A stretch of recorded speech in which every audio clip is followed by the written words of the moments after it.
Well, hello, y'all knuckleheads. Welcome to the Gabbin' and the Games. Um, Let me know if you can hear me or not. I'm doing today. There's not a lot of news going on today, so while we have some news to talk about, I got some trailers to show you. I got the phone lines open. That's why I'm doing it on Talk Studio, because that way we can at least kind of hang out and get your take on the news of the week and stuff. It's not to say we don't have any news this week or today. There's not a lot going on. Film Gamer, 15 months he's been a member. I don't know. I don't know, Film Gamer, if somebody just jumped up to the Cult Calypso tier. I don't know if that was you, but regardless, because I don't have all this data here now. But I'll get it next time. But regardless of whatever tier you're at, but thank you for that, Film Gamer X. Love having you here. 15 months. He says, finally here for a live stream. Been a couple of weeks. This music, which is the music from Astrobot, is banging, playing some Warzone while watching. Yeah, I keep wanting to get back into Modern Warfare 3 Warzone as well as Zombie Mode before the new one comes out in a couple of months. I really, the older I get, the more I like that series. Stephen Hawking says, my wife, but thank you, buddy. My wife says, that's a really nice 1940s fedora. I didn't know you were 1940s old. No, I don't know why I'm wearing this. You know, this is the outfit or part. I also had blood on my face, but this is part of the outfit I had for when I did the Twisted Metal role-playing game that we did a while ago. And I just saw it out in the living room and I was like, oh, I'm not going to wear it the whole time because these glasses are so gosh darn like it's really fucking hard to see. And I can't hear anything because the headphones won't go over. But, I figured I'd put it on. But these glasses make everything. It's just super fucking red. Like it's like wearing 3D movie glasses without the blue, basically. But anyway, how is everybody doing? What's going on in your goddamn cockadoodie lives? I just want to tell you something before we get to the video game news. Man, I got this CPAP machine, right, to help with my sleep apnea. I sound like an old man. You're an old man. Shut up. And, it's like a dream machine, man. It puts you into such a deep sleep every night that you just get delightfully lost in your dream life. And man, we've talked about it on the show before. We've talked about it on I Love the Weird before. I get it. I absolutely get that when we are able to create the lucid dream machine, and they are working on it. There have been some really good advancements at MIT, actually. It'll disrupt society almost more than anything else, because you can just go to bed and live your fantasy life in your goddamn cockadoodie brain. Who needs to be alive at that point? Just live in the fantasy. Bulbo says, Jaffe, my grandma wants a fortune cookie. I don't know, Bulbo. She's got to tell your grandma to make an account and sign up. I appreciate the super chat. It's very generous, but you got to be a member. You got to sign up as a new member to get a fortune cookie from Miss Fortunes, which is the good thing. Tell your grandma if she's interested. 80% guaranteed it'll come true. So, I stand by that. Jaffe, read Astral Dynamics so you can learn to astral travel, says Awesome Tatum. I'm reading a lot. I showed you guys already these books I got sent from this institute, right? This is not an I Love the Weird episode. We got video game news, but they basically printed like the year's most interesting, compelling essays related to consciousness. Hang on, I'll show you. Consciousness surviving death. And they sent them to me. There's one volume over there I haven't looked at yet. And it's the real deal. These are medical professionals going, here's our research. This is what we're discovering. I don't know if it's true. I'm okay if it's not, but it's interesting. Point being, Jezbelly says, instead of uploading our brains to the net, we'll be in medically induced comas. Hey, Let me ask you that question seriously. If somebody, I mean, seriously, let me ask you this: if somebody came to you and said, "I will put you in a medically induced coma, and you will be able to lucid dream, and let's say and we'll keep you fed and all that, you won't die," and I don't know what the benefit would be, but let's assume they get something out of it. I, I, I mean, I think I'd take them up on the offer. Is that terrible to say? Who wouldn't take them up on the offer? I sure as fuck. I mean, you can have any fucking fantasy you want, and it seems just as real as this world. In a heartbeat. Isn't that terrible to say? A lot of people say, Jaffe, that's not a healthy. They say, heavy book. They say that's not a healthy view of the world, Jaffe. I don't know. I mean, it's why not?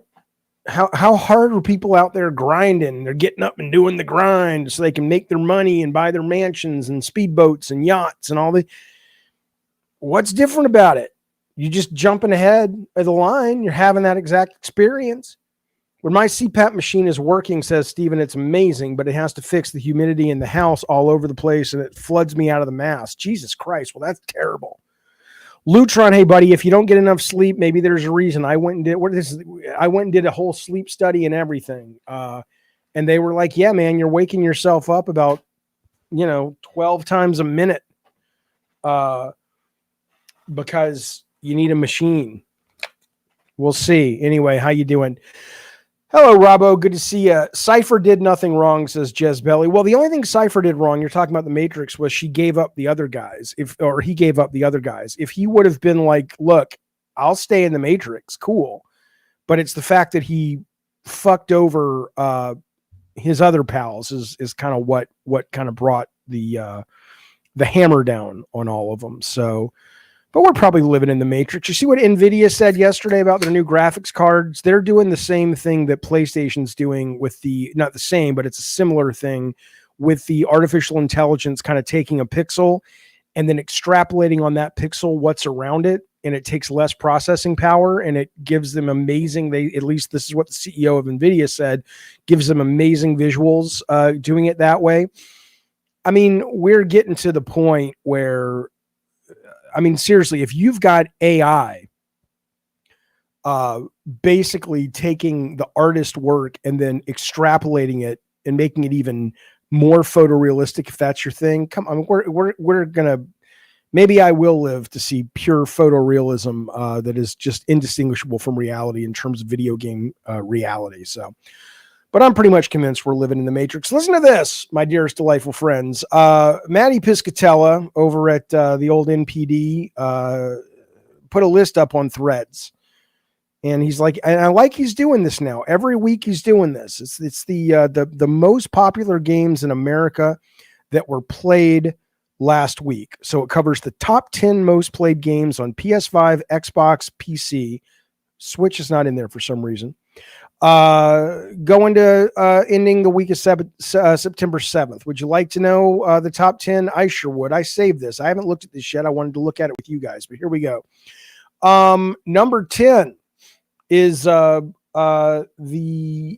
MLB The Show 2024.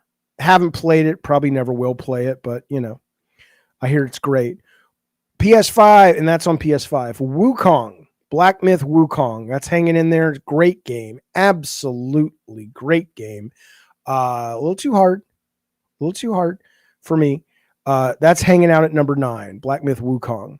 Madden NFL 25.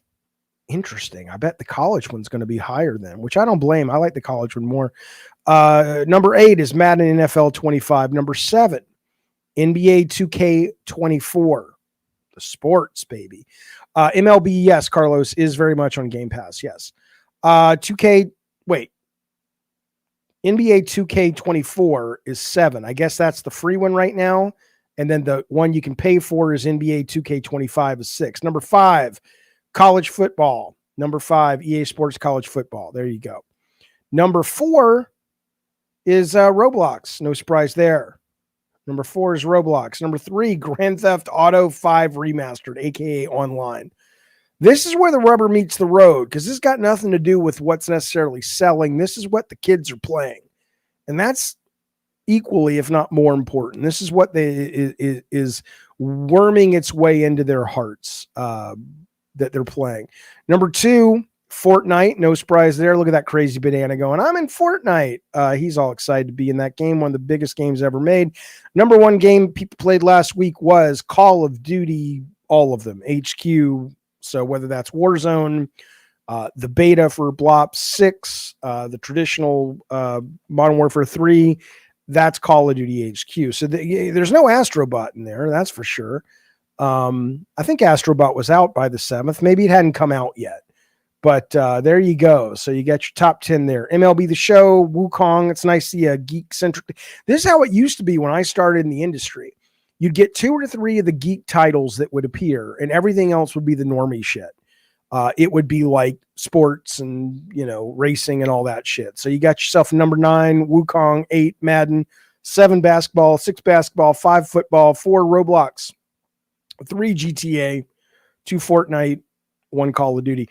Fortnite and GTA Online is all my kid plays. My daughter doesn't play games. My son does, and that's all he plays with his buddies. All right. So that's happening in the world. Again, if you want to call in today on today's show, this is a free chat show. Call in, give me your thoughts on the world of video games, on today's topics, pretty much anything you want to talk about. But certainly if you can keep it to video games and you can make sure you don't bore the audience, I would appreciate it, because if you do, I'll hang up on you. There's the link right there. I just put it up. I'm not entirely sure if I am able to link it at the top. Is that tomorrow? Film Gamer X says, I'm looking forward to the haunting tomorrow on Call of Duty. If you see someone running around as Art the Clown, it might be me. Ooh, I'm very, very excited for that. We talked about it a couple of days ago. Yeah, you've got Art the Clown, which is pretty much one of my favorite slashers already, and he's only on his 3rd movie coming out. Excellent. And then you've got a bunch of cool modes and new levels and stuff. That's tomorrow. I'm very excited for that. Absolutely. Astrobot apparently is the 2nd in the USA sales-wise behind NBA 2K25. Yeah, I saw that. That was, I think, for the first weekend in America. I know if you go onto the PlayStation right now, it's not in the top 10. So I don't know. My understanding is, though, it's selling fine. It's not a bomb. It's not a mega hit yet, but it probably will have good legs throughout the holiday season, which it should. It's a great game. It's a fucking great game. Awesome says, I just said fuck it and got Lollipop Chainsaw. Why did you do that? Especially given that tomorrow, or I think it unlocks in the morning, Dead Rising Deluxe Remastered Digital Deluxe is not only coming out, but this motherfucking thing is, for a remaster, it's sitting in an 83 Metacritic. And there's a lot of these that are absolutely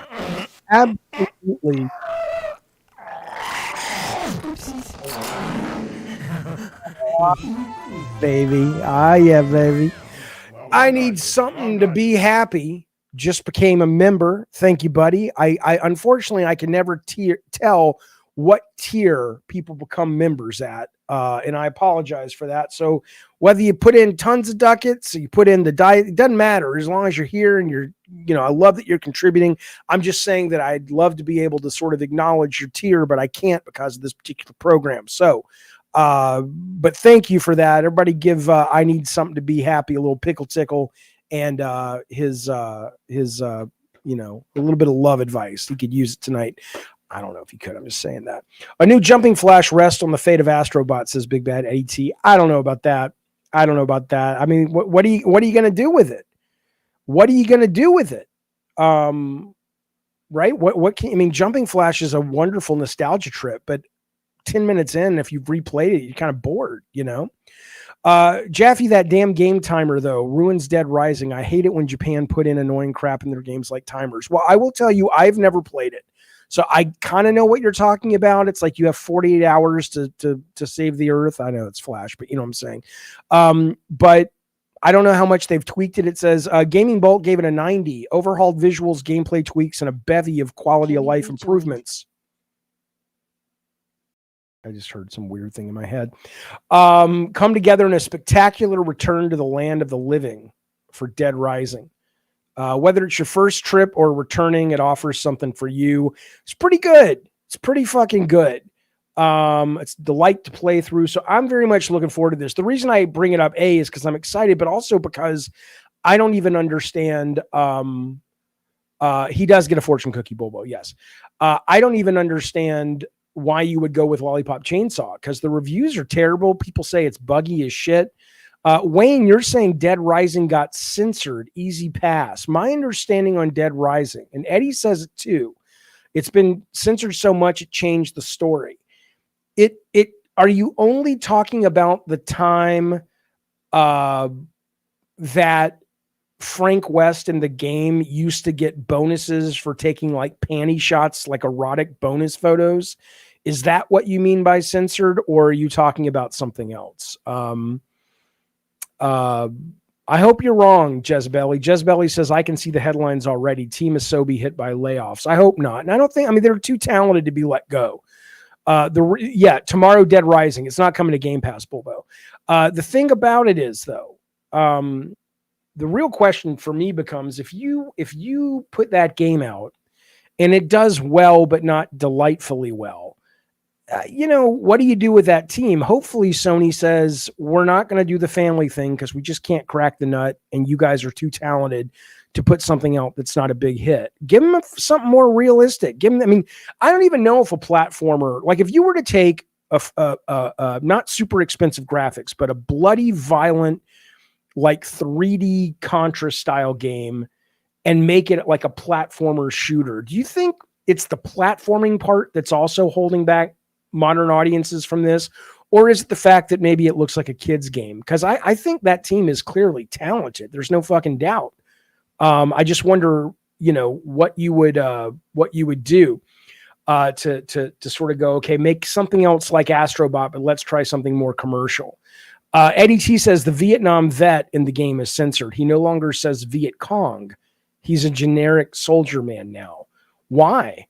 What's wrong with saying Viet Cong? Did that become offensive or something? I don't follow that thing. So Wayne says there have been a few things. The veteran photos, just stop fucking with games. I mean, okay, but seriously, what do you want them to do? Right? You're talking about a semi-expensive proposition. Times have changed, expectations have changed, and I think maybe what people don't like is it's not the fact that it's the Vietnam narrative that got nixed or this narrative or that narrative that got nixed. It's the fact that they are basically continually adjusting it in order to appeal to today's sensibilities. But the thing is, they made it to appeal to those days' sensibilities. So in some ways, it's absolutely the same as it ever was, which is you've got a publisher and or developer and or game director saying, I want to make sure that this reflects a game that will work for today's audience. They always do that. I don't know, man. I think Toxmod says everything's offensive. I mean, here's what I think. Put yourself in the shoes of a Capcom executive, right? Making this game. Do you really think the number of people who will stay away from this game because they've made some what seem to be minor adjustments to keep it off the front pages of PR nightmare news agencies? Do you really think that's going to hurt the game? I'm not saying I get it if you're talking about a historical piece, but you can still play the original game. I don't know. Sometimes I think, I don't know. It's like when Spielberg took the guns out of E.T. and then he said, "Oh, I regret taking the guns out of E.T." So I don't know. Maybe I'm just too old to give a shit about stuff like this. I just don't care. It's like I want to play it. The reviews are good. It's got zombies in it. Let me ask you this. Let me ask you. Let's say there was a game that came out. Let's take Custer's Revenge. Okay, not that, well, that you were not going to remake that game because all it is intentionally offensive. But let's say there was a game. Let's take Gun. If you remember the Western Gun that came from Neversoft, and I played it, I didn't finish it, but let's say in that game there was all kinds of stuff that at the time calling Native Americans or indigenous people Indians or savages, or painting them with a non-nuanced brush, which we now understand, hopefully, that it's not as simple as it was when they were making cowboy movies in the 50s. If they were to remaster that game and adjust it for nuance, or just take out the offensive words, either way, would you actually have a problem with that? They wouldn't say the earlier game didn't exist. It would still exist out in the wild. And even if it didn't, you could get it on the internet or emulate it or whatever. But would you really be bothered by that if they remove that? Wayne B says, I'd rather you don't remake it than censor it. Okay. I mean, I respect that. I mean, I would kind of go, well, Jezbelly says period pieces should be left alone. These games are rated M. We're fucking adults. I get it. But in this case, it's not about, it's not, they're not changing the original source material. They're going in and remastering and they're remaking it and remastering it. In this case, this is kind of a weird hybrid. You would rather that game come out today with, I know you're playing Mafia right now. I've not played it. I believe it's set in the 20s or the 30s. I assume, or I know back then, the N-word ran or flowed free and heavy on the streets of Chicago. Are you saying that if the game had come out in 2001 and it was in the game, and now they remaster it, is it still in the game? Would you, I mean, I don't know. It's just weird. I don't, Joe Munger, thank you for the super chat, buddy. He says, complain about people being offended. Okay. Complain about people being offended by everything while being offended by everything. How do you put up with these people, Jaffe? Well, I think because I like passionate people, Jojo. I get your point. Like sometimes passionate people, including me, sort of decide to not bring logic into the camp for their discussion. But, you know, I'd rather have people I don't entirely agree with that are passionate than people who are just sort of sleeping through their lives. But I know what you mean, though. It is like, wait a minute. Sometimes it does run afoul of itself. I'm with you on that, man. David Seeger says, how is Dead Rising a period piece other than it came out when malls were relevant? I don't think it's a period piece. I mean, it's a game that came out at its time and reflected, you know, society or the things that society felt were acceptable back in the day. Mr. Bear, thank you for the super chat. It's like with Age of Empires 3, they changed plantations to estates. See, that seems wrong. I mean, again, I'm not going to not play the game, but I'm going to push back on that one because Age of Empires 3 is intended to be a representation of historical events. And if you basically whitewash slavery from those events, yeah, that's a problem.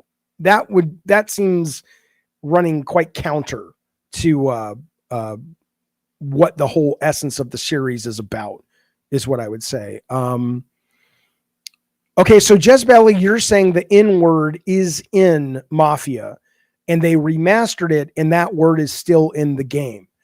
Okay, well, I mean, that's very interesting to me. Interesting. Okay, so that's a bold move, and it doesn't seem, I didn't even know that they had done that. So it doesn't seem to be affecting anything. No one seems to be complaining. Is there a title card at the beginning or something saying, hey, this is a remaster and it's set in the past? Like, did they kind of cover their bases like a lot of movies do? It's like this movie was released in 1975. We're showing it uncut. Be aware that it represents the morals of the time. It doesn't necessarily represent the people today, blah, blah, blah. Or do they just do it and they don't say anything about it? I'm curious about that. I did not know that, if that's what you're saying. Yeah, Eddie T says have a warning, saying basically that.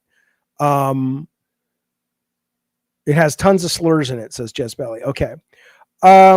They should keep it in the game, but you can turn on pussy mode and that will censor it out, says Fintazin. It's not pussy mode. When did being nice and considerate of other people become pussy mode? I don't understand that. Can't you kind of go, all right, look at my brain doesn't dissolve into a vat of what was the shit they had in Roger Rabbit that killed the cartoons, whatever that was. It doesn't dissolve into that if I hear a word that's offensive. Remember that meme that it kind of went viral with that journalist Patrick Klepek? And I think he was joking, but maybe he wasn't, when he saw like a sexy woman on a video game and he was like covering his eyes. That had to have been a joke, right? That can't have been real. Okay. I learned of the N-word, says Coolius, when all the black kids in my elementary class were screaming it at each other. Sure, I understand.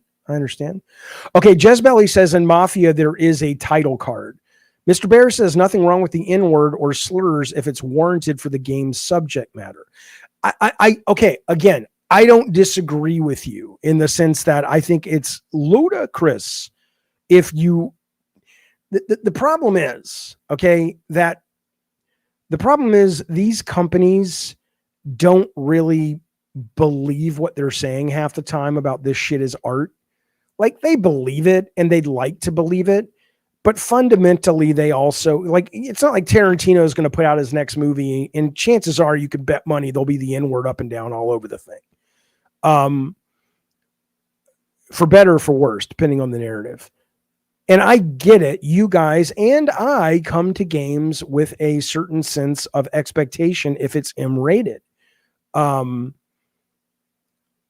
these companies, I mean, seriously, do you think if Neil Druckmann was like, I'm directing Last of Us Part 3, and for some reason they wanted to have the N-word about black folks in The Last of Us Part 3, or I assume she survived, I didn't finish it, I could be wrong, Ellie's Jewish girlfriend, Diana, whatever, if they had the K slur word, the anti-Semitic word for her, do you think Sony would be like, hey, go with God, Neil? Or do you think they'd be like, I don't think that's such a good idea, Mr. Druckmann? What do you think they'd do? In the HBO show, it would be all over the place if it fit the story and they felt it was merited. But games talk the talk, but they've never really walked the walk. Maybe, indie games do, but nothing on the PlayStation or Xbox or Switch really ever gets into that world. I am interested though, if you're saying the N-word is in Mafia Remaster and that is running on PlayStation 5 and there's a title card, maybe Sony's going, no, we're good. As long as you put a title card up, we don't care. I'm surprised by that. I'm not saying I disagree with it, but I'm surprised by it. I need something to be happy, says God of War was not an offensive game in today's standards. No, it was never fucking offensive. People just, the problem with that is people kind of get confused that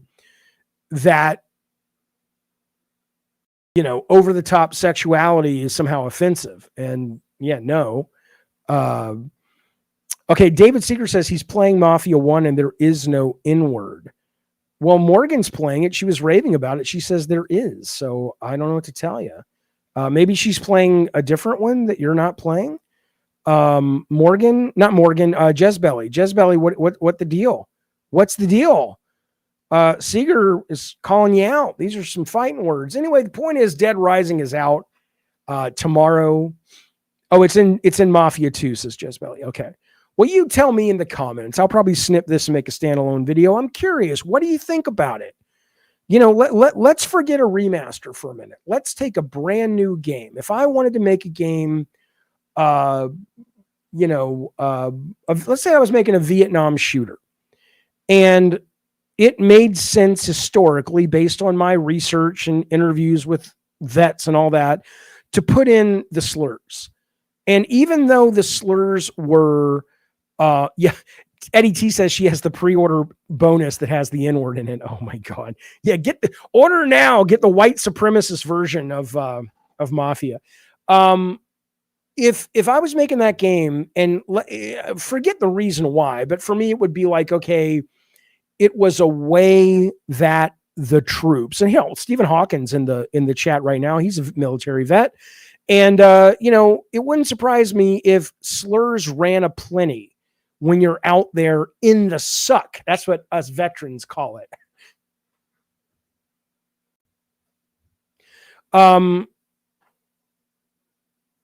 That slurs were aplenty on the battlefield and around the battlefield, but they were almost more terms of endearment. I know that sounds crazy, but I'm just saying that let's just say that had been the research. And I was like, I'm going to put this in my game. What do you think about that? I mean, do you think Sony or Microsoft or 2K would be in their right to say, yeah, no? Or do you think they would be in their right to go, as long as you put up a card going, hey man, look, this doesn't reflect the views of Sony. This is not, and it also doesn't reflect our embracing of these hateful words. This is a reflection of the time. I know in this chat, that's what you guys seem to want, but post this live show. I'm wondering what would your response be to that? Or would you be like, dude, that's not necessary? I don't know. I don't really know. Fenta says they'd make the game about non-racist soldiers. Yeah, I know, but I'm saying, okay, so Hawkins, who was in the military, says we would joke with each other, but racial slurs don't really get used when I was in there unless it was Muslims or terrorists. Let me ask you this. What about homophobic slurs? Like, that's something a lot of dudes, now it's been kind of removed meaningfully from culture, but there's still a lot of dudes that will trash talk and call each other like, oh, you're in a negative way. They use the word gay, right? So, oh, you're that. I assume in the military that though was still pretty standard. And if so, how would that feel if you're playing a single player game and you're, shooting around and stuff and you're calling your buddies that? It's like, oh, he's so fucking,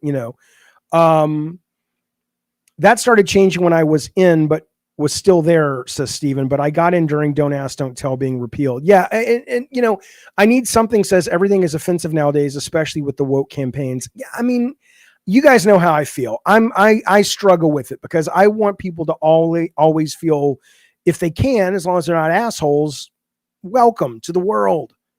And I want people to be kind to each other. And I know that you guys feel, yeah, but you're being mean to me by telling me I can't say what I want. And I'm like, yeah, no, I know.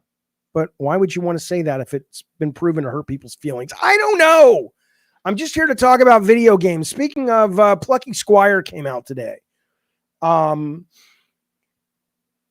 Listen, I played this. Oh my God. Yeah. Poor degenerate. We're going to get to Plucky Squire, but look, I'm a liberal lefty guy. I believe in America. I believe in Israel. I also believe in Palestine. I believe that they need a two-state solution. I think Netanyahu's a war criminal, but I also think Israel needs to defend itself, on and on and on. It's not the point. The point is, though, what Israel probably did today to Hezbollah deserves to be in a great thriller, because that was some shit. And Israel has not taken credit for it yet. Have you heard? I mean, this is some shit.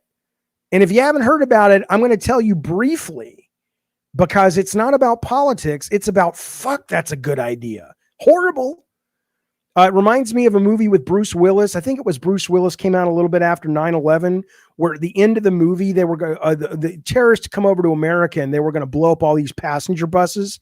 And at the end, they tricked all the terrorists to get on the same bus and they just killed themselves. But what happened today, a bunch of Hezbollah members, they've wounded over 2,000 people and killed a handful. They made a shipment of pagers, which I guess terrorists use. I don't fucking know. Somehow they got a lot of these in the hands of these people. And through some kind of virus, they made it so that the phones would overheat to such a degree they would explode. and people basically lost their testicles. They died. Massive kid died. All over. I think this was in. I'm not sure what country it was in. Some Middle Eastern country. Almost at exactly the same time, all the phones just blew up. All the pagers just blew up. I mean, what the? I mean, that's some good. That's a TV show right there. That's a movie right there. But anyway, Lebanon. There you go, Porter. That's crazy shit. I don't think Israel's taking credit for it, but it's pretty clear it's Israel. I say like I know what the fuck I'm talking about. Right. It's either Israel or Motorola.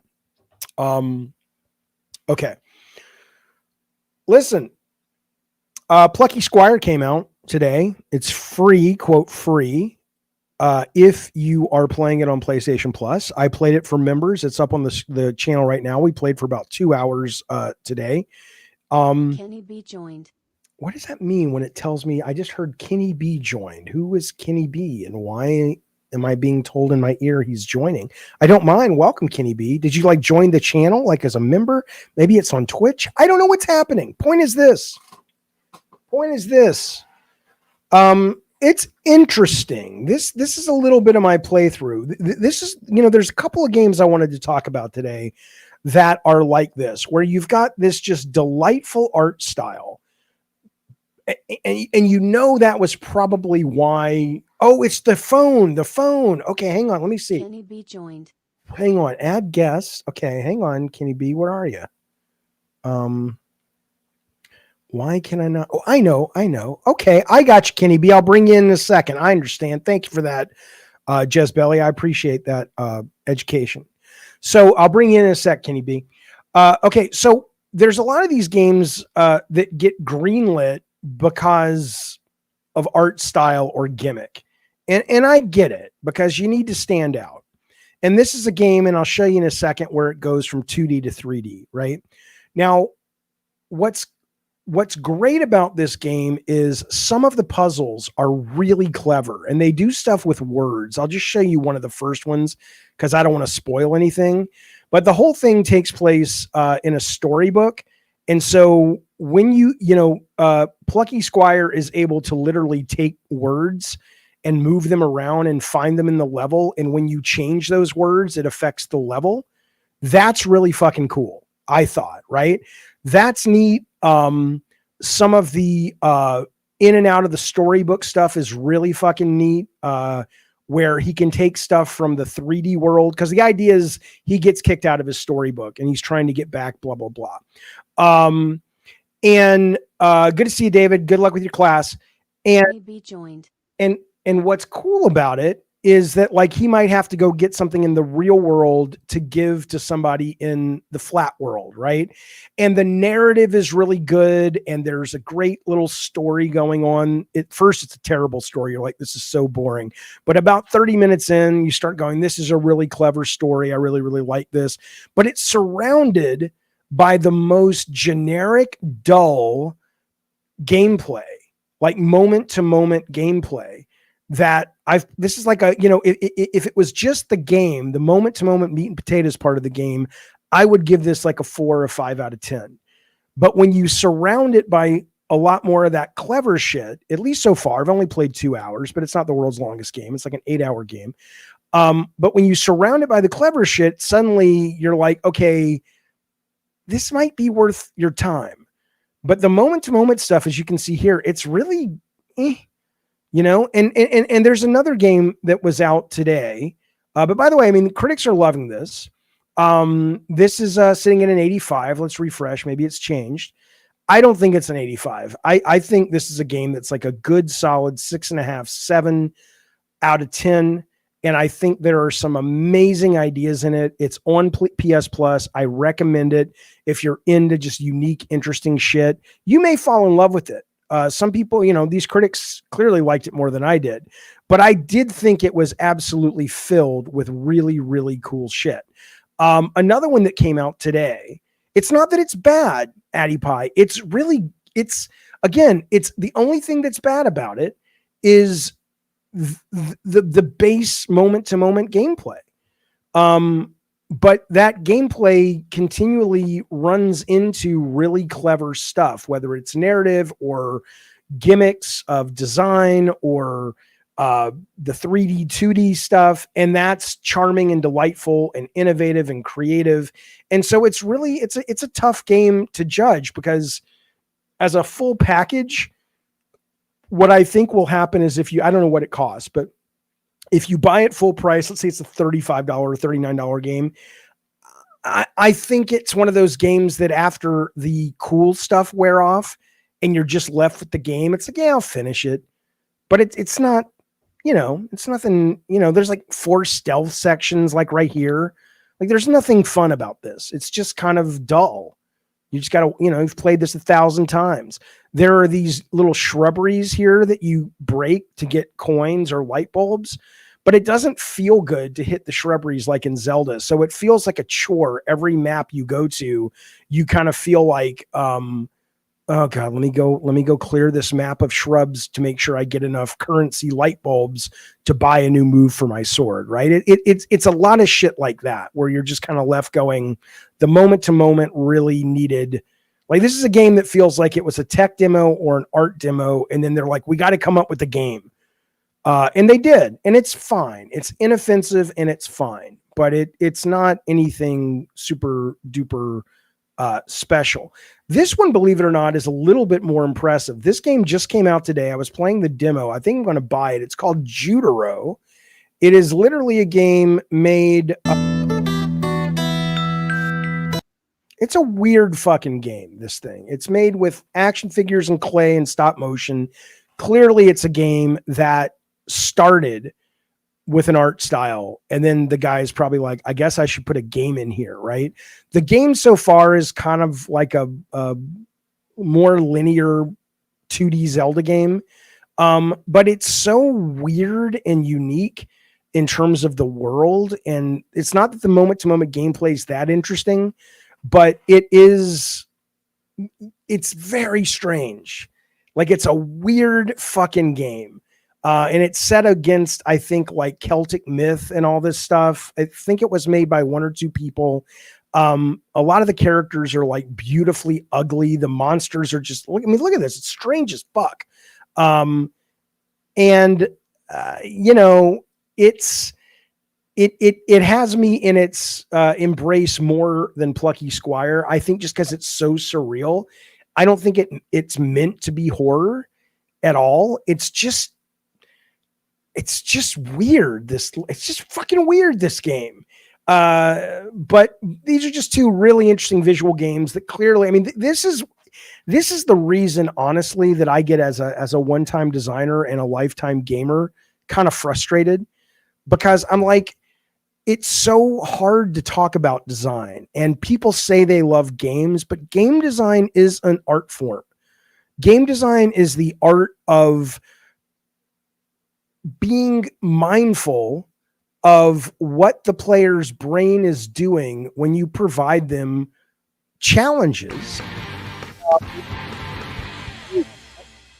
How do you make those choices interesting to the player, and how do you make the payoffs interesting to the player, and how do you allow yourself to look at a game at an abstract level in order to determine if it's good or not? Like that Plucky Squire thing where he's going around hitting all the bushes and everything.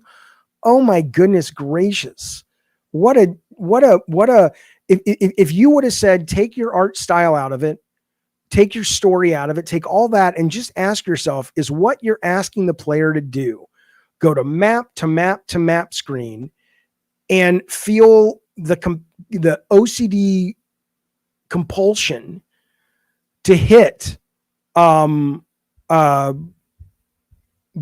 bushes, which isn't very satisfying in execution. They wouldn't do it. It's kind of like horror games where it's like, let's put lots of letters around where people can read them when they find them. Abstractly, what you're asking the player to do, you're asking the player to walk into a room, hit the interact button, and then just read. It's kind of goofy. But this is why design needs to be more respected and taught and coveted. I don't mean like I want designers to be respected as, oh, they're such artists, but the craft itself, I think, gets the short shift. It gets ignored more because you can't really see it. It's an invisible art. And because of that, a lot of people don't think about it. But I will say Judero, if that's how you say it, is pretty fucking cool. Listen now, I'm going to bring in Kenny B in 1 second. Let me get J-Lord. J-Lord says, why don't you use thank you for super chat, buddy. Why don't you use crowdfunding to get back into game dev? Surely you have the statues to just tell the programmers what to do, the status to tell the program. I mean, if I had crowdfunding, I could hire them and they would work for the company. And so they would have to do it anyway. I think they wouldn't have to, but ideally that would be part of the job. But I don't want to run a company. I don't want to raise money. I always say if I got a call from someone like a Shannon or someone like that, and it was a turnkey solution, it's like, hey, we could really use your brain on a game. Okay, cool. That's interesting to me. But it's such an effort to build a studio, raise the money. I can't really fathom that. J Lord, thank you, buddy. Again, he says, as a lover of Greek mythology, Jason, Hector, or Achilles. All of my Greek mythology is really Ray Harryhausen in that sense. So Jason, Achilles I know Achilles' heel, but he was like at the Battle of Troy. I don't remember who Hector was, honestly. Sorry. Okay. Let's bring in Kenny B. Kenny B, it's Jaffe. What's going on, bud? Hey, what's going on, man? Doing a show. What are you up to? Nothing. Just doing some coursework. Just knocking it out while I'm listening to you. All right. What do you want to talk about? Yeah. So something that's been I've been a little bothered by with these mid-console refreshes. Wait, Kenny B, do me a favor. I'm going to go turn on the air conditioning. I got to run upstairs. Talk to the chat. Entertain them. I'll be right back. Kenny B, take it. It's your show. Oh wow. Okay. All right. Well, anyways, when he gets back, and I'm curious your thoughts as I read the comments on YouTube, is about the mid-console refreshes, right? And I'm just saying, I kind of just miss the days when you had a specific console. Anyways, I don't want to give too much because then Jack is going to come back. I'm going to. Oh, okay, well, there he is. Hey, all right, I'm back. Yeah. Okay. So good thing you came back because I was probably boring the audience already. All right. Well, what do you want to talk about? Mid-gen console refreshes. It sounds like. What's going on? Yeah. So I'm a little bothered by it, right? Now, sometimes I wonder what these companies are thinking. If it's the money, maybe they just have so much money that they just, for example, okay, good example, right? I was using ChatGPT to, obviously, work on some assignments and whatnot. And I asked them, I'm like, hey, so how many subscribers does PlayStation have? They said it had about 50 million. I said, okay, so crush the numbers for me. And they said on average they bring in about 700 million to $1 billion a month. Okay. Or was it a year? But no, I'm pretty sure it's a month. Yeah, it's a month, which is insane. So I feel like these companies are sitting on a lot of money to burn, maybe because I don't know. Like for example, I remember like the PS2 era. You had just one system, and it was around for about, let's say, 7 to 10 years. Mm-hmm. And I just remember that feeling of, like say year 7 or year 8, they would announce a new console, and I always enjoyed, especially from the hardware side, how the games would gradually get better as the years progressed, and I'm pretty sure as the developers kind of figured the system out and were able to create better experiences, right? Like for example, one game that comes to mind is Fatal Frame 3: The Tormented for the PS2. And I remember playing that and just like being so fascinated by like how gorgeous the game looked, how it was able, like the stuff they were able to pull off on that system compared to the games that first came out for it and how they looked back then, right? And I don't know, I guess I just kind of missed that. Like why have these? Because the PS5, in my opinion, is such a beefy system already. So what's the point of these console refreshes? You see what I'm saying? Like, why not? Why not just keep? Yeah, I think probably it comes from. I'm guessing. I don't know. I've never sat in a meeting when I was at Sony because I had left by the time they started doing this. So I don't know. My guess would be there's three motivations. One is they just know that they make money. The last one, they sold 15 million. They don't look at it to be the main moneymaker of the consoles, but 15 million of a $600 PS4 Pro ain't too shabby. Plus all the software that'll come with it, blah, blah, blah. Maybe they've done research that says around this time, there are people that want more, and so they want to get ahead of those people going to PC, possibly. Maybe it's part of their R&D costs that they say, look, we're going to do a lot of this stuff anyway for PlayStation 6. And so it allows us to, spread the cost out and also make some money on top of it. I'm not entirely sure what the core business reason is for it, but I mean, I'm sure there is a valid reason for it. Certainly, people have gotten used to it on phones and they seem okay with it. I mean, I know what you mean though. It was always fun to see the console get cooler and cooler and cooler before it was over, because people were able to kind of really max it out. But I mean, exactly, that's times change. And I mean, hell, I remember, look, I was working at Sony back when we were ImageSoft, when somebody brought in the I think it was the FX chip for it was Stunt Racer, which was a Super Nintendo cart that allowed it to kind of have better 3D graphics on a fucking 16-bit system.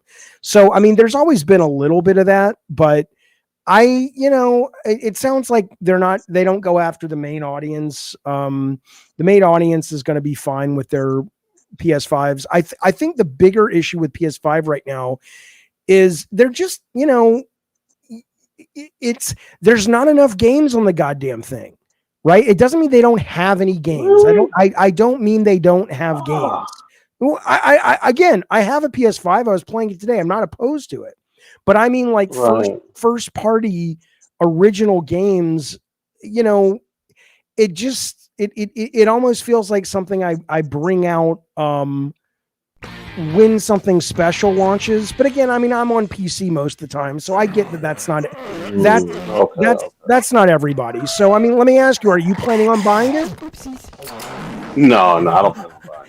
I'm very happy with first of all, I was playing Black Myth Recon. That's what I've been playing lately, and the game looks amazing. And I'm kind of sitting there, and I'm like, yeah, like why do we need that? Like, just give the system a chance. And plus, from a business standpoint, I would assume that, let's say you're like year 4, year 5 into the console's life cycle, that obviously the parts to produce that would start to decrease. So therefore, the company would make more money, right? Because if you're selling more consoles, then but the price of it's going down. It's not like it's going away. I mean, I expect a PS5 price drop.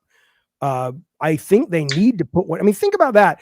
If they put out PS5 this Christmas with the PS5 Pro and it's a $200 price difference, I don't know. I mean, maybe that's smart. I don't know. I think it's time that these guys drop the price on that. It's been 4 years, man.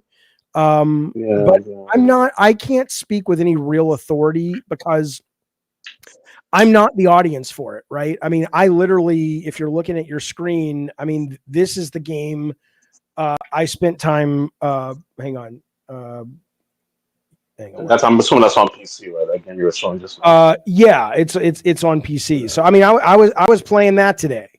This little fucking thing, right? So I don't need the greatest power. I just want something interesting. But I don't know why they do it other than they've had a really good experience with PS4 Pro. It clearly made money for them, so they're doing it again. The only way I will buy one is here's what I'll say.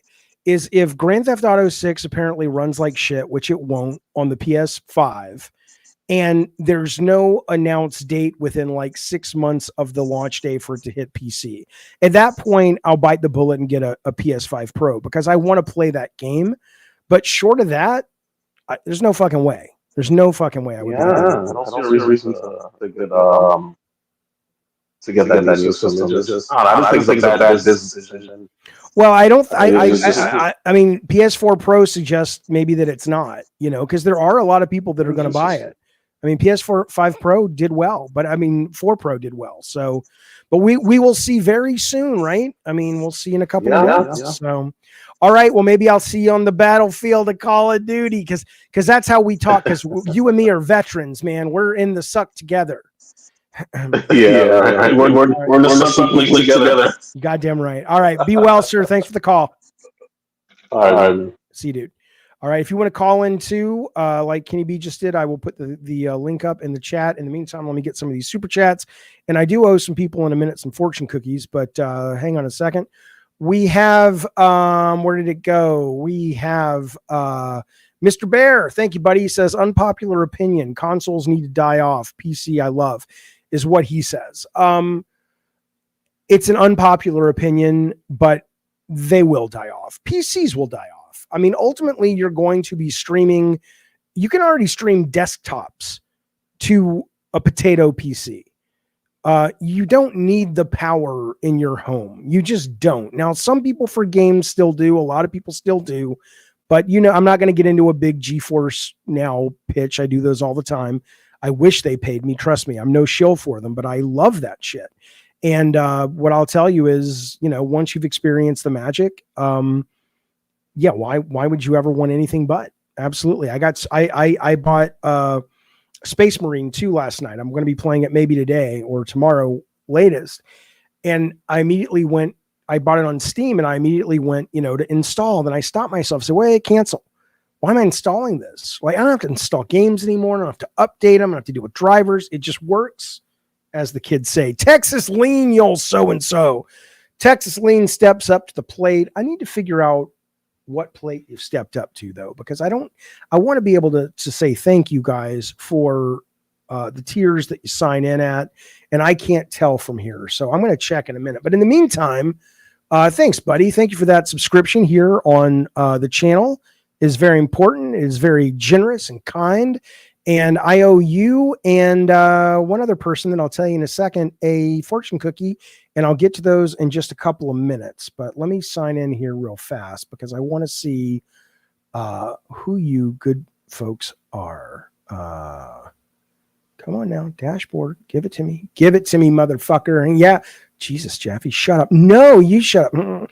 Come on now. Come on now. You know what? I was watching, hang on. I'm just going to tell you guys this. I shouldn't, but I'm going to. I didn't like it. Okay. I'm watching, I'm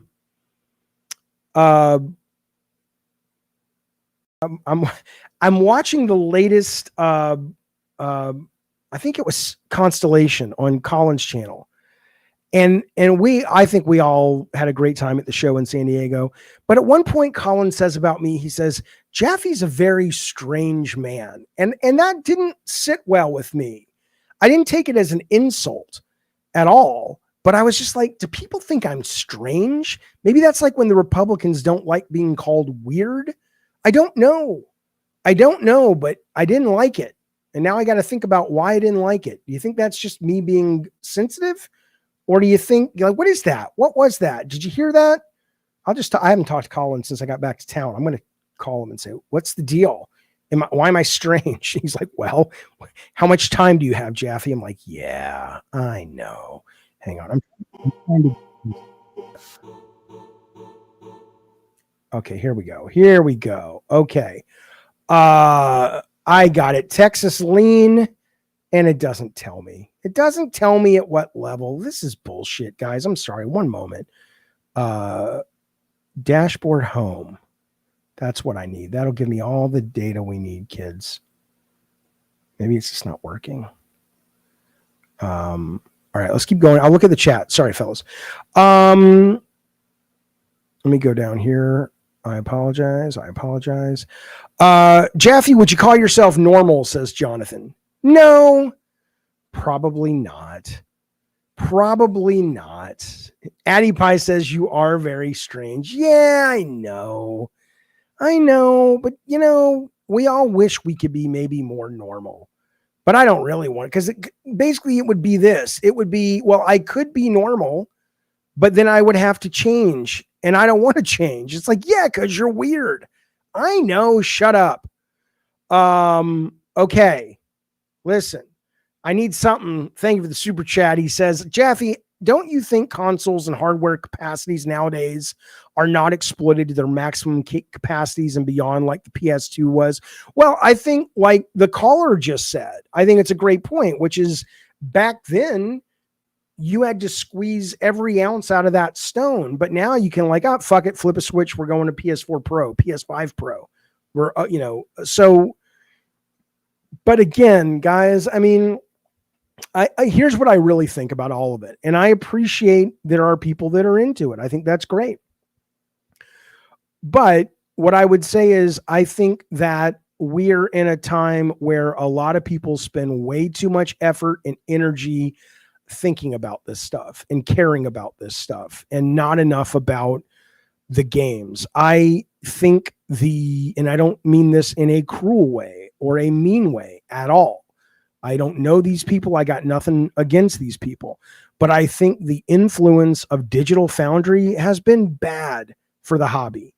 And I don't mean that like they're bad people or they put out bad content. They aren't, but it's just, why do you care so much? And I don't mean that disrespectfully. If you care, you care, but it's like, aren't all of these things a means to an end? Isn't the main reason we're here passionate talking about it is because of the games, the narratives, the characters, the IP, the mechanics, the challenge, the memories, the nostalgia? Why are we so interested in the specifics of the ability for these things to be pushed to the limit, or somehow it's not worth it? I don't like that. I don't like it one bit, truth be told. Okay. Kula says Jaffe better weird and strange than normal and dull. Morgan says Republicans just blocked a bill that would protect IVF, in vitro fertilization, nationwide. Isn't that crazy? Isn't that crazy?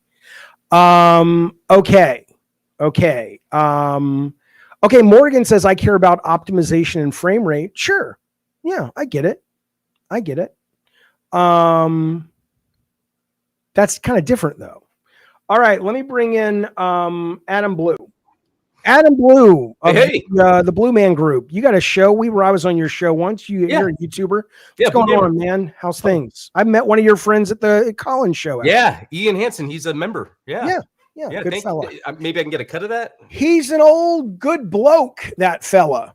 No, yeah, he is. No, he is. He's actually a big part of like my other channels too. He helps me out. Oh, nice. But so it was really neat. The other day you were talking about the Astrobot thing, and this is kind of related. Like I kind of agree with you. Like that challenge level could have had those little cards that were health, at least, and then like at the end, it's like you beat it with no lives.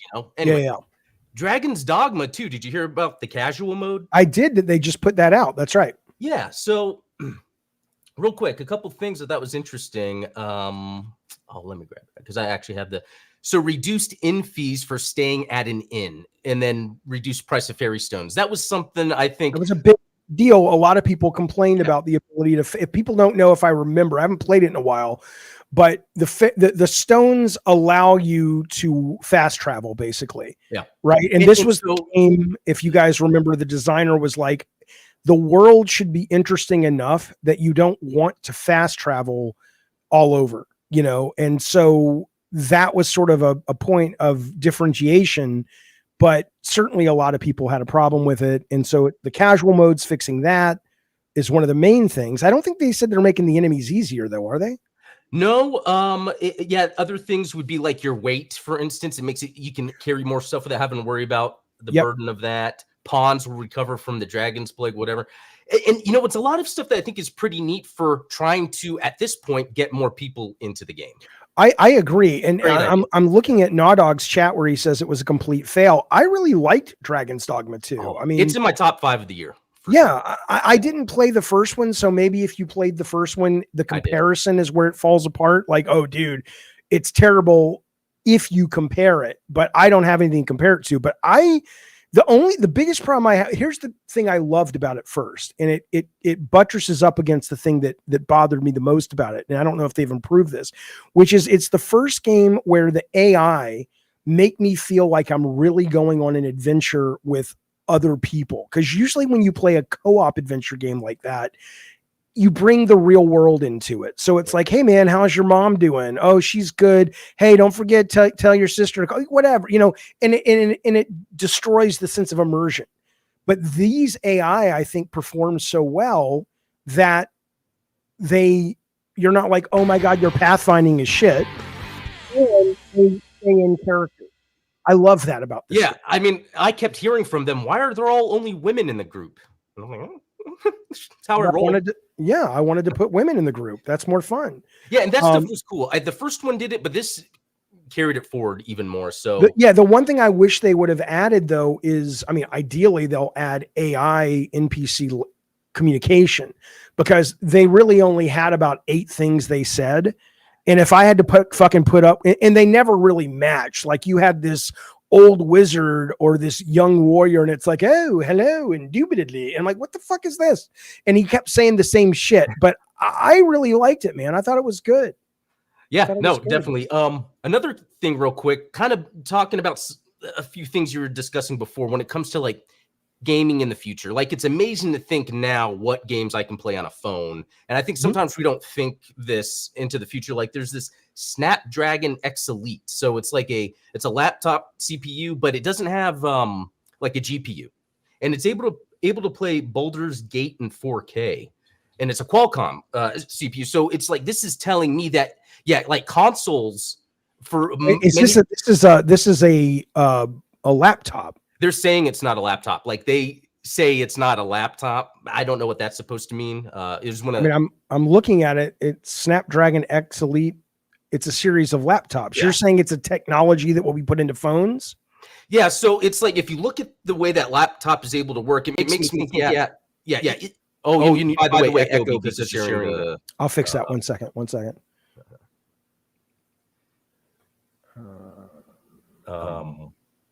Okay. You're still getting an echo. Let me fix it for you real quick. Thank you. That's the one. I hate this for that. It's just like, guys. The screen, there's an option at the bottom. Okay. Yeah. It's just kind of annoying though. I know. It's just like, you have to like go in and out, blah, blah, blah. But what's interesting is like, I see that there's not going to be any consoles obviously in the future, but I think it's going to be even different where Sony can put out maybe $100 device that is super powerful.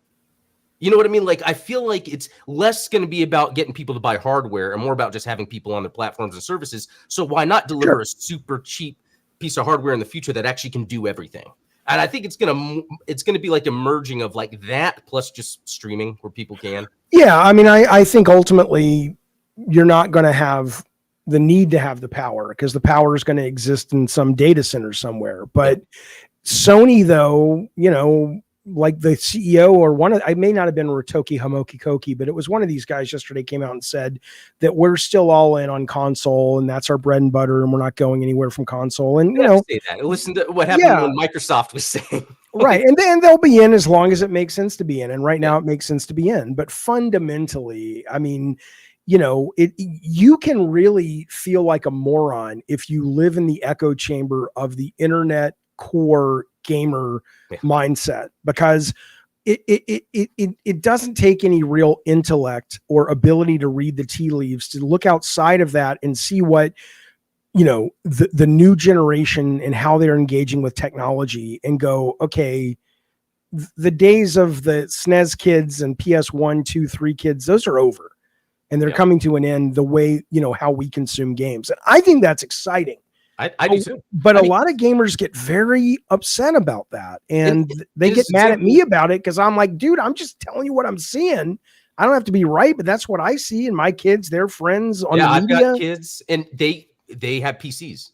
Like no one cares about a console. That's right. And we were even able to, how much can we spend on PC? And it doesn't cost that much to get something that can just play Fortnite and Roblox. That's all they want to play anyway. And because they're on their PC, my youngest then got into development, just downloading Unity because it's free, and then he's messing around with it. So I think that is the best case scenario moving forward.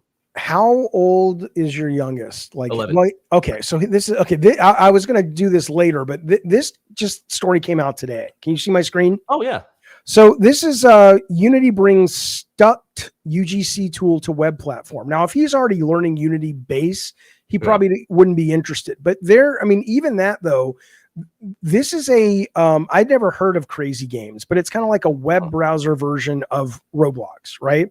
But they came out with this thing and they did a deal with them called Stucked. And it is basically, you can create your own games. It's pretty cool. I'm gonna check that out. You load up templates and they're trying to make it easier and easier. So all of these are my AI guys. But if I want, I can, God, it's loud. Hang on. So it's kind of like a really easy, like GUI where you can just click and edit. Yeah. So let's say I want to make this my hero, right? So I can change the skin, health and damage, health regeneration. If it's an AI, I can give it behaviors. I can do the same with the enemies. And then you just kind of play it. I need my character. I deleted my character. Hang on. And you can either start with a bunch of templates or you can start. Yeah. Or you can start totally from scratch. Right. And if you're a young person or anybody really, but this would have been insane to me as a kid. I know. I was using cardboard, making a fake TV, and then using popsicle sticks and gluing Ninja Turtles made out of cardboard, and then moving them to like making my own games. Yeah, it's nuts. So let me show you. So yeah, I deleted my own character. I didn't mean to do that, but I just want to show you how simple this is. Yeah. I'm not going to give you guys a big demo watching the show. I just want to, so these are the NPCs that you can give all kinds of behaviors to. This is the world. These are the monsters, their behaviors. I can go in here and say, oh, I want to put let's drag a shield here that I can pick up. Let's change some of its behavior. Use allowed stats of the shield, stuff like that. I can add anything I really want that's in the toolbox from, I think it's here. Oh, you can raise the ground, all this shit. But where's the items? There's a whole thing on items that you can put in here. But then when you want to try it out, you just, without a playable, I keep deleting my guy. But anyway, point is you're able to basically play this in real time and adjust it in real time. And this is cool, man. I mean, this is, you're going to get people, and people are like, well, why do I want that? I want professional gamers. And it's like, no one's going to get rid of professional game developers necessarily. Right. It's just like, but this is YouTube for video games, this kind of thing. It's like, most people, if they're really hardcore into watching movies, they'll go watch a movie. But my kids, I don't know about your kids, my kids don't care about movies anymore. All they want to do is watch YouTubers now. It depends if it's like Deadpool and Wolverine. That was a big deal. But it's a rare thing. It's not when I was a kid, every weekend I was at the movies. Yep. So, Well, one last thing before I go. For whenever you do your show, the non-gaming show you do, I love the weird. I love the weird. If you ever want a segment about dream interpretation, because you were talking about that earlier, I worked with a dream interpreter for a couple of years. I learned a whole lot, and it's changed my life. So I would love to maybe interpret a dream for you. Tell you what I've learned. That would be great. I mean, I have my own theory on dream interpretation, but let's talk about it on that show. That'd be great. Yeah. Cool. All right, man. Good to see you, buddy. Yep. See you. All right. Again, if you want to call in like Adam just did, the link is down below. Nawdog doesn't like what I was showing him. He says, fuck that. J-Lord regarding thank you, Super Chat, regarding what's it called? Dragon's Dogma 2. He says, I'm not paying to fast travel. Well, you don't have to anymore. It's a lot cheaper now. So have you seen this though? This is kind of related to what we were just talking about regarding Unity, but this is EA did a investor day today. And I just want to, and again, the internet, at least Twitter, hates this, but you shouldn't hate this. And this isn't done, but I'm doing this already in Chat GPT for 2D games. This is them now bringing it to 3D. This is happening. This is happening whether you like it or not. UFO 50 is not $50. It's $25 is what I'm hearing. But I could be wrong. But this is amazing. And I don't know why there's so much pushback on this from folks. But this is a 4-minute video. I'm going to play you the whole thing because it's interesting from top to bottom. And if you don't agree with it, that's fine. But, you know, if you're interested, hit me up in the chat or call into the show. There's the link down below. But let's watch this together as pals do. And then let's talk about it on the flip side. Here we go.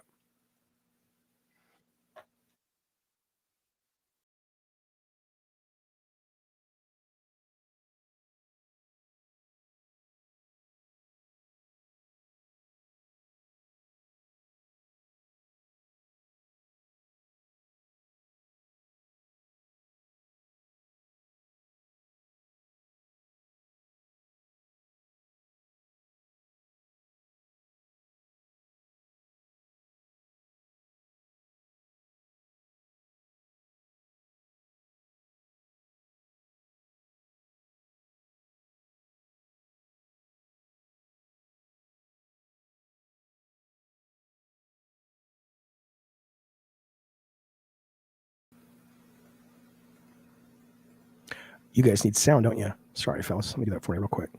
See, this is what I was talking to Adam about. The sound is such a pain in the ass. Share screen. Video in my screen share. Sorry, fellas. Screen. Bump, bump, bump, bump. All right, you should be able to hear it now. Here we go.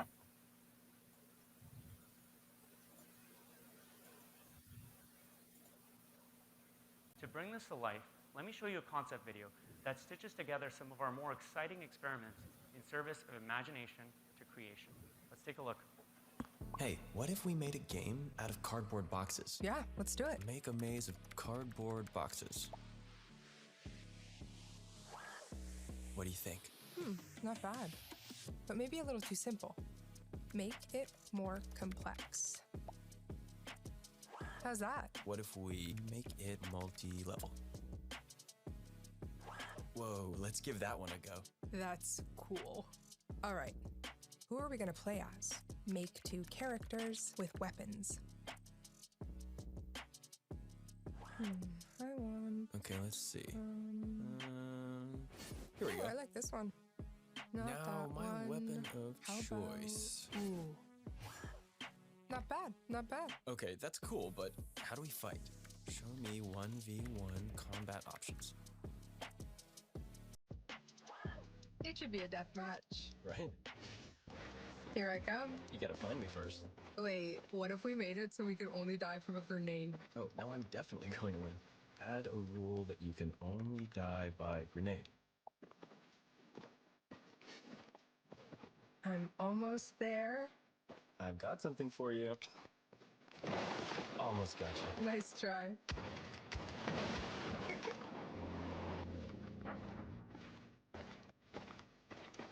Dead end. I think this world needs to be bigger. Make it more epic. Wow. Are you seeing this? Yeah. That's awesome.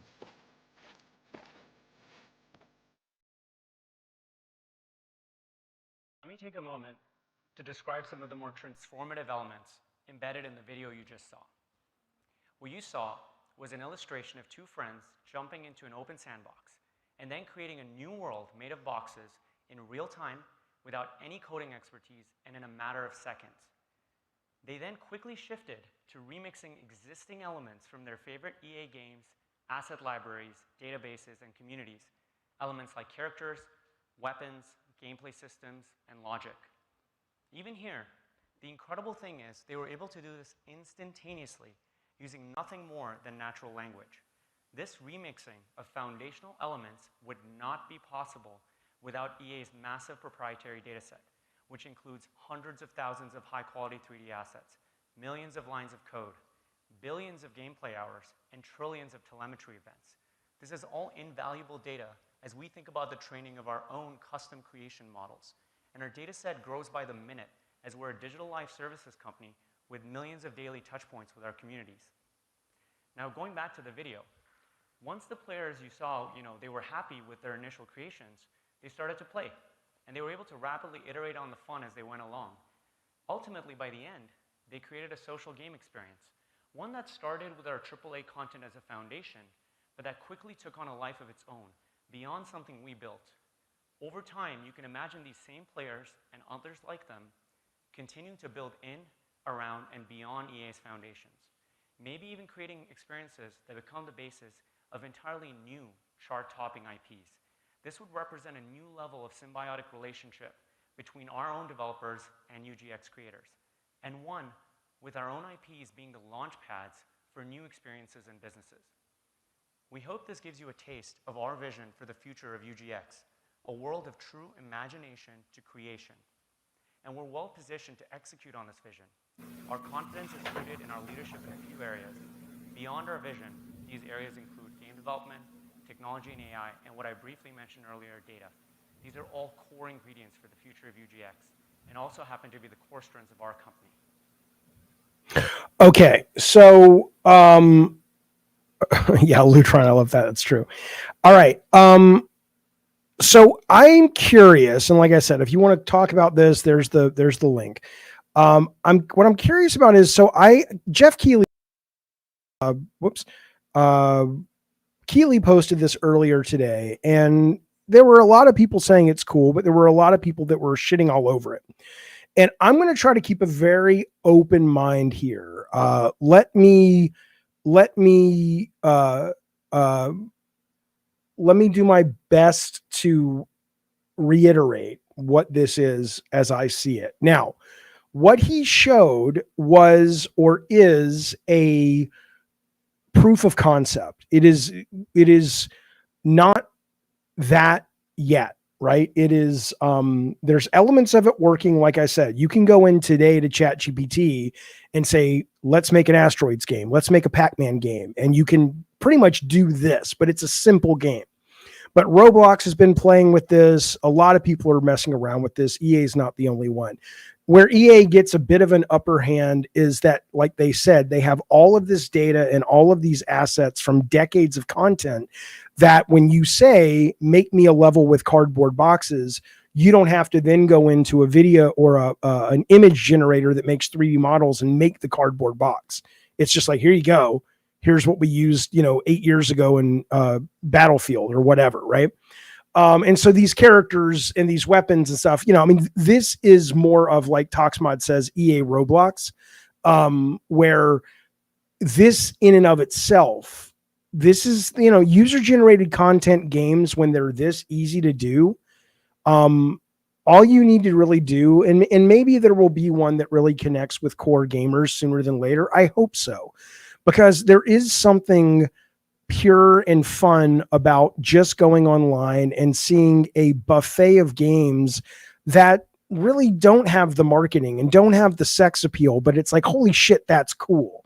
Me and the Gavin and Games community were playing a game of Halo, a user-generated game on Halo, and all it was, it was batshit, but it was delightful. It was like whack-a-mole, and there was like 20 little human-sized silos in the ground, and everybody only had sniper rifles, and all you could do was pop up and rotate, and it was so fun playing that little game, and so I do think this is going to help actual developers prototype, and it's going to help or it's going to create this kind of YouTube of gaming, which I think is fucking awesome. We already see it in Roblox, but my God, even the stuff I was showing you earlier from Unity, this stuff, which is kind of as simple as I've ever seen it, even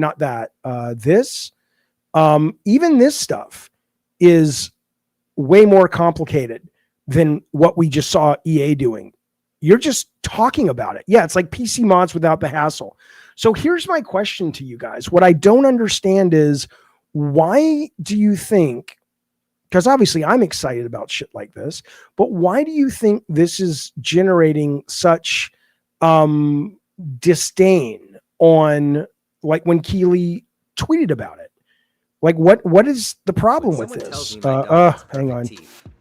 Like, what is it about this that people are pushing back on to such a degree? Because I look at this and I'm like, that would be fun to say, hey, Rob the Mod took the weekend and fucked around and made a really fun game. All right, cool, let's play it. I mean, I guess I don't understand. And I'm trying to, have a bit of an open mind here to go, what am I missing that a lot of these people are seeing? Or are you guys in the dark like I am? You're like, no, man, I think this is fucking cool. This is the racing game that you can play, that you can make your own shit. So again, you want to tune the car and shit. So you could say, okay, I want to fuck around with it a little bit. So you can go in and you can add stuff, and I'm going to play around with this tonight and make something in it. I think that'd be a lot of fun to actually make a game tonight.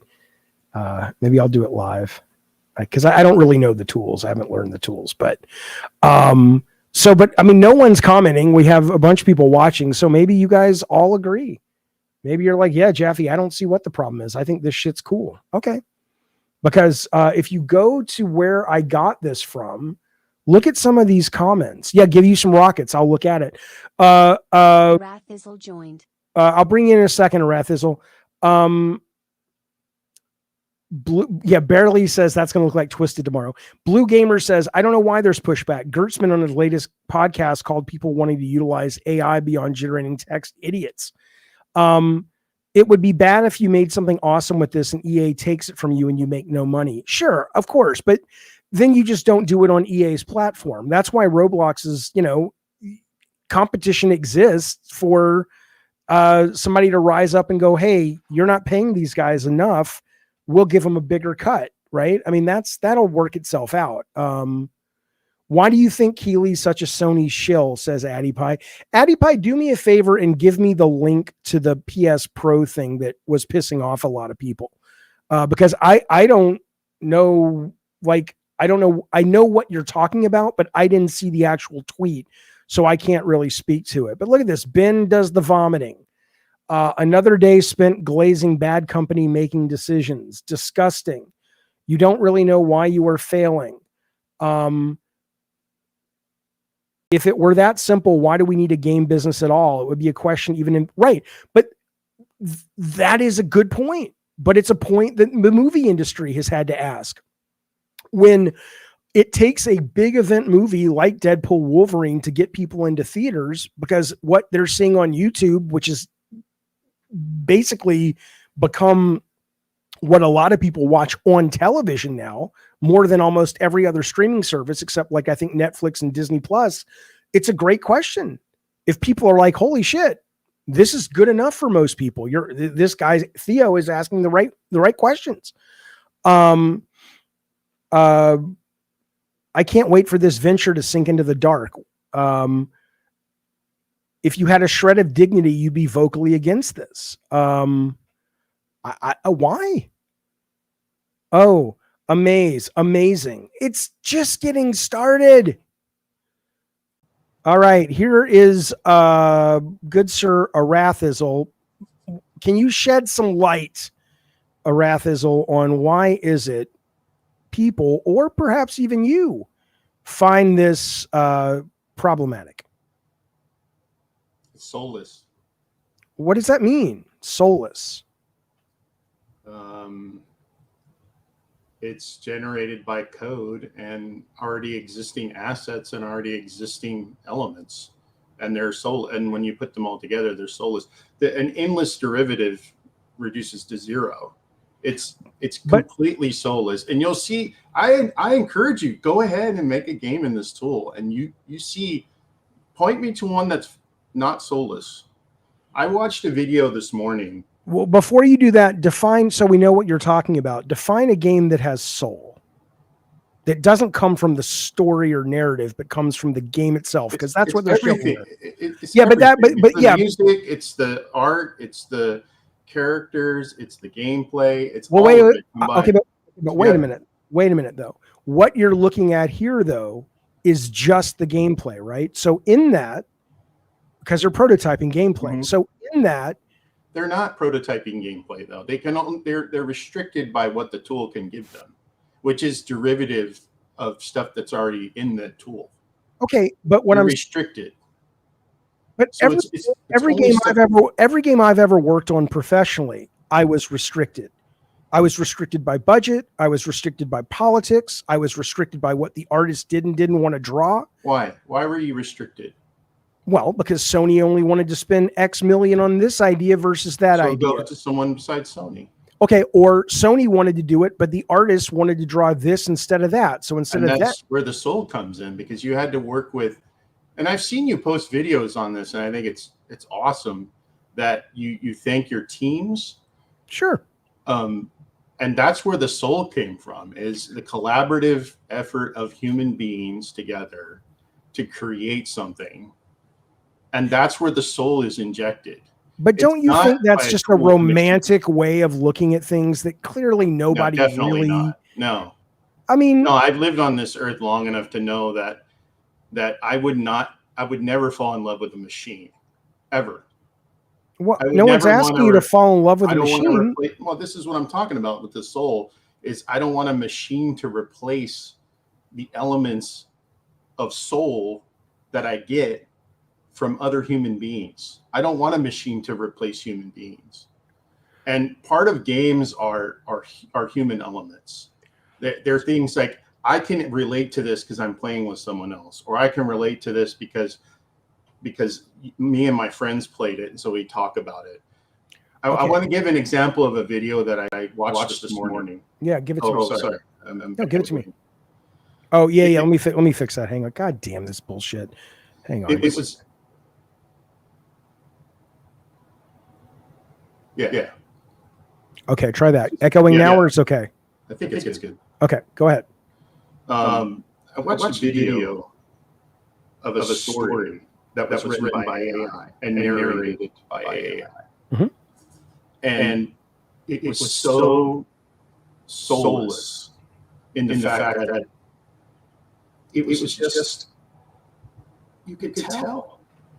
Like, Okay. how can you not But tell? but you knew that it was by AI, and you also know that. I didn't know. Okay. It was a test. Can you tell whether these things are AI or not? Okay. So so my answer to you would be that if it turns out that the games feel that way, then yeah, of course, right?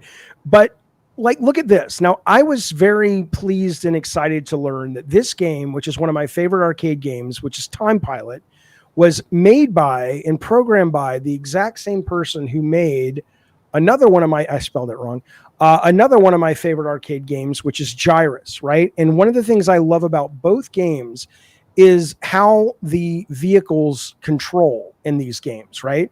And my guess is whatever it is about the coder who created the physics, I get a sense of his essence in that, right? And so on one hand, I can romanticize that, right? But what is the difference between that and me going into Chat GPT or the EA thing and going, okay, like when I was sitting and tuning Twisted Metal with Mike Badger, the programmer, and we were trying to figure out the best feel for the cars. And I was like, all right, let's try 0.5. No, let's try 0.7, but then up the acceleration. Well, you could argue that that's soulful, but what's different than me sitting with Mike Badger or me sitting with a microphone telling the computer, all right, try that, but now I want to try it with a bit more drift. Remember in Burnout how you drifted? Take that, but reduce it 50%. How is that any different from what I did with Mike Badger? Just because he was a living, breathing human? I think it's the discussion, the decision making, but also you're talking about sliders. I'm talking about what? Well, that's all this is sliders. I don't think that like when you sit down to make a game engine or do a design document, you're not talking about sliders. You're talking, yeah, but you're not designing in a vacuum. You're talking about either engine or what the studio's good at. So I'm going to design with that in mind. Okay, this studio is really good at third-person character-based action games that have levels of about this size. Go. Might as well be sliders. It's me going, take your creativity and conform it to this limited pin. Mm-hmm. That's the job of being paid to create entertainment, right? Yeah, I think that you have to limit yourself because obviously you can't release anything that you don't. Okay. But you you have no limitations when you start. Okay. You're not relying on the machine with inputs and outputs. You could go anywhere you want when you start. So do you think the kids today that are playing a lot of the Roblox games, for example, okay, do you think what they are playing is less nurturing for them as game players if they are indeed playing Roblox or things like that than what you played coming up with? No. Why? I think that when you're a kid, you inject your own creativity into things. Okay. I think that kids can be malleable to anything, and they can like when I was a kid, I played. Wait, say it again. When you were a kid, you did what? I used to play in the dirt. Okay. Well, I can tell. Yeah. Not much has changed. Keep going. And I had a great time. Okay. My kids have a great time. My kids play Roblox and they have a great time. And again, to me, that's no different than playing in the dirt. Okay, so my question They then, don't think about game mechanics. Adults think about game mechanics. but what I'm doing right now though is soulless, correct? Like if I wanted to make a game and I used these pieces and I made it, you would say, well, okay, but it's pretty stupid and soulless. Okay, so what you just did is a lot different than what you showed from EA. No, it's not. The only difference is I did it with the mouse instead of saying put a block there, and spawn me a character. Why does it matter? What does it matter? All they did was say make it more epic, and then they push enter, and all the decisions were made by the machine. Yeah, but in that case, that's just a level of how hard they personally want to work. But if I was doing what they were doing, there's still echo. Okay, hang on. They're saying there's still echo. Let me just stop sharing the screen. But if I was doing it and I said make it more epic, and then they created what they showed, right? And then I would say, okay, I like what you're doing with the verticality, but I need something that feels more maze-like, but not too hard of a maze. Like as long as I'm communicating, doesn't it become soulful by the very nature of communicating? No. All right. Well, no, it doesn't because when you say make it more epic and then it doesn't give you what you want, and then you say give it more levels and it doesn't give you what you want, it can only give you the derivative of what the inputs to the machine are. Sure. So you don't have the granularity when you're giving it plain text, and you never will. Well, when you're giving it plain text to give you exactly what you want, what you saw creatively. But you're always up against, you don't have enough colors. You don't have enough money for your movie. You don't have, I agree with that part. That's always limits, but an artist creates with the tools they have. And in pushing up against those limits, but still finding a way to express themselves, one could argue that that's more soulful. I think when you limit it too much and the machine is making most of the decisions, you lose the soul. Okay. I think the granularity matters. But isn't that even a question of how hard the person wants to try? Like if you were taking a creative writing class. Exactly. Yes. Okay.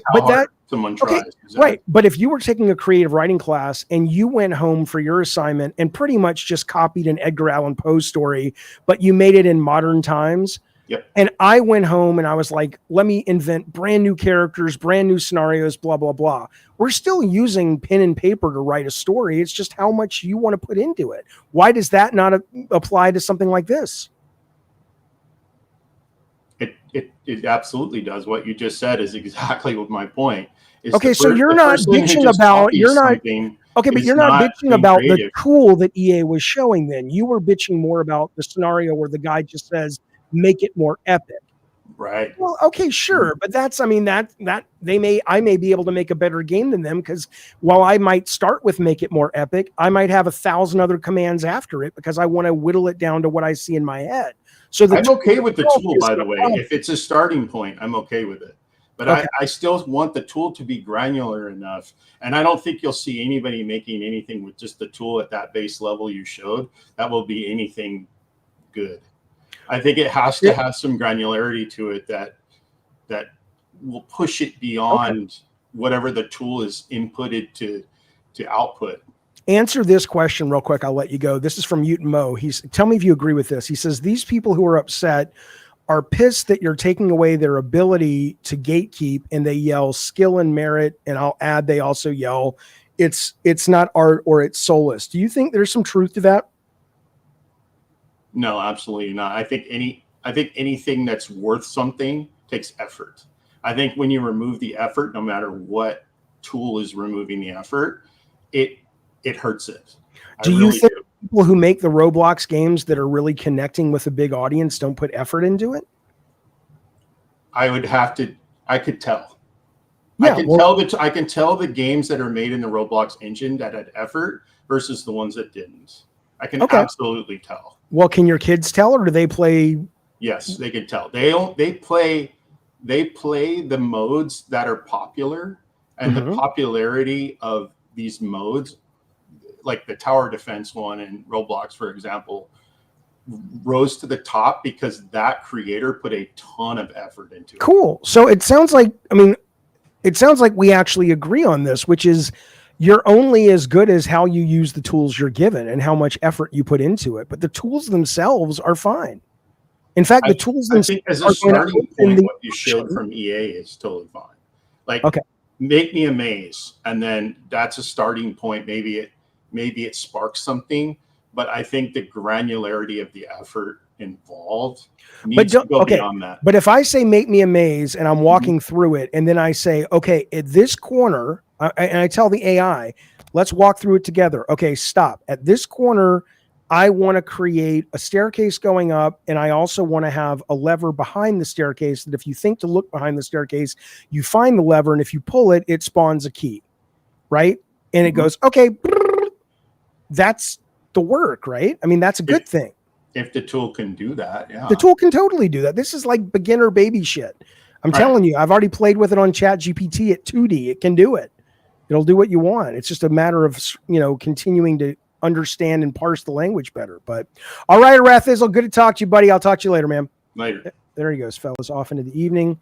I appreciate that. Arathizzle coming to share his views. Okay. Let me put this away. Dun, dun, dun. All right. It's bad for the economy, says PK, because job loss. There's no need for it. There's a need for it. There's a total need for it. I disagree with that. I think the need for it is that it allows more people to express themselves in this emerging art form. I think that's delightful. Why do I have to own a printing press to write something? Or why do I have to own a movie studio to do a show like this? Why do I have to jump through all the hoops? When I was a kid, I wanted to make movies. Well, I could only find one show on TV about that called Lights, Camera, Action on Nickelodeon with Leonard Nimoy. And now it's like, oh, I want to make whatever the fuck I want to make. And people show up, and maybe enough people show up that you can actually make a living doing it. Why not have that translate over into video games? This is Cam. What's up, Cam? I wasn't expecting to be on. Oh, good. I really have a very different perspective on the AI issue than the last caller. So I just wanted to call in real quick. Yeah. What you got? Is it even proven that humans have souls? What are we talking about? Soulless? Like, video games come from humans' minds, not necessarily their souls, which, is just, like you say, a pretty romantic way to look at it. I'm with you on that. I'm not saying that they are wrong, and there is science to say that or emerging science, but it's still fringe to say that consciousness may actually be some kind of quantum thing and microtubules, blah, blah, blah. So who knows? Maybe there is a soul. I don't fucking know. I don't care. What I know though is that more often than not, when people say that, I don't necessarily feel like I can believe that. Atmosphere and vibes and like, if a video game makes them feel emotions, then that video game to them is soulful. And I mean, most video games are able to do that are quality, and you could do that with, AI tools. Why not? Well, yeah. I mean, when I'm running from a guard in Metal Gear, I'm running from a turtle in Super Mario Brothers. It's not a real person who's the turtle. It's code. It's at what level does it become acceptable to have code express the intent of the human? Why is that acceptable, but suddenly making it easier to express the intent of the human, now it becomes soulless? I'm with you on that. I do think there is some, when he said there's truth to the theory, 2 heads are better than 1. So the more people you have on your team, you can come up with more ideas, whittle them down better. So, one person making a game with AI isn't going to be as good as a team of creators, but you can still make something soulful, I would say. Right. And it depends, right? There was a big article in IGN yesterday about Pixar and the state of Pixar. And one of the things they said was the most successful animated movie of all time being Inside Out 2. And they ended up bringing Pete Docter, who made the first one, on to co-direct the movie, even though he wasn't credited with that, because he had a very strong vision and everybody felt like, oh, we're just here basically as worker bees making Pete's vision. But end of the day, that's what people wanted. And that's what people showed up to the theaters for. So I would argue that, and even yesterday, what's the guy's name who plays Lando? Donald Glover. He's like, a lot of the problem is, you need a singular vision or a small group of people. Otherwise, it just becomes generic that anybody could do. So I actually think what's great about this is you are going to be able to get more one-man band and one-woman bands going. I want to make a game about this, and I don't care if I have to sell a team. I'll just sit with AI and we'll do it, Yeah, for sure. And before I go, also, since Annapurna Interactive just resigned, unfortunately. Yep. So bummer. A quote unquote soulful game. Go play Outer Wilds, man. It's like their best game. I loved Edith Finch, but I haven't played Outer Wilds yet. So check it out. Check out the Steam page. Don't take my word for it. Just I know. People tell me it's one of the best games ever made. Yeah, for sure. It's one of the best games of 2019, which was just a stacked year. Yeah. And it won Polygon's Game of the Year, like the BAFTA. So it's really. And I'm looking forward to mixtape from them. I don't think those guys are gone. I think Nick Gary, Deb Mars, they're going to start something new and get whatever. And actually, I'd love, if you know those guys to, get updates on what they're up to if they do decide to. I don't think they would share it right now. I think they're probably in a position where they're trying to figure out what's next, taking meetings. My hope, although again, I mean, I think Microsoft isn't going anywhere, but I think, I don't really believe in their console vision, but I'd love for them to get a deal with Microsoft to just make Game Pass games. They can put them out elsewhere too, but it would, help people from churning out of Game Pass. I think that's the right place for Game Pass. Or PS Plus. I don't care, anybody, but just somebody where they can have a home that they don't have to worry so much about. Is this as commercial as Call of Duty, but it's still really fucking good, Yeah, so good. Yeah. All right, buddy. Thank you for calling, Cam. I appreciate it. Have a good one, man. You too. All right, there he goes. All right, fellas, that has been Gabbing and Games. Let me make sure I got all the stories I wanted to cover. I think we're good. There's some more stuff, but we'll deal with it tomorrow. And I'll probably stream in tonight if I have some energy. So listen. It's been, fortune cookies. Hang on. I got 2 people who signed up. I don't know if you're still here. If you're still here, let's do your fortune cookie. If not, we'll do it the next time I see you on. Mutimo, enjoy that. Mutimo got Astrobot in the mail just now. That's cool. It's good stuff. It's good stuff. Coolio says, look here, listen. Who did we have sign up? We had a bunch of people. We had Texas Lean. I don't know if Texas Lean is still around. And then we had, I got it somewhere over here. You guys remember? Well, if they're not here, no worries. I'll get you next time. Yeah, Ian, I enjoyed it. Fuck you, Addy Pie, if I have the energy. Are you 70? No, I'm not 70, but I have other things I got to do. Okay, I need something. Do you want to? These are all from the great LA company Misfortunes Fortunes Cookies. They're dirty and they're filthy. Do you want Fortunes Against Humanity? Do you want a fortune cookie of the boozy dozen? Or do you want the dirty dozen? I need something to be happy. Which fortune cookie do you want? I do need to warn you that legally speaking, these have an 80% chance of coming true. I guarantee you there is an 80% chance that these fortunes will come true.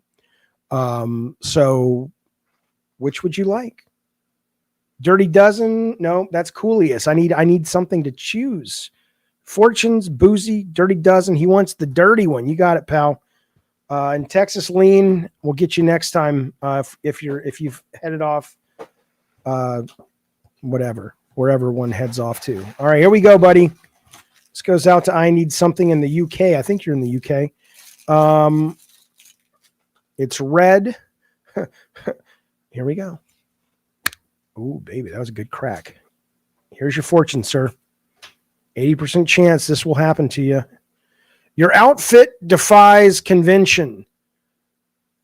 And 2 of the 10 commandments. Dun dun dun dun dun.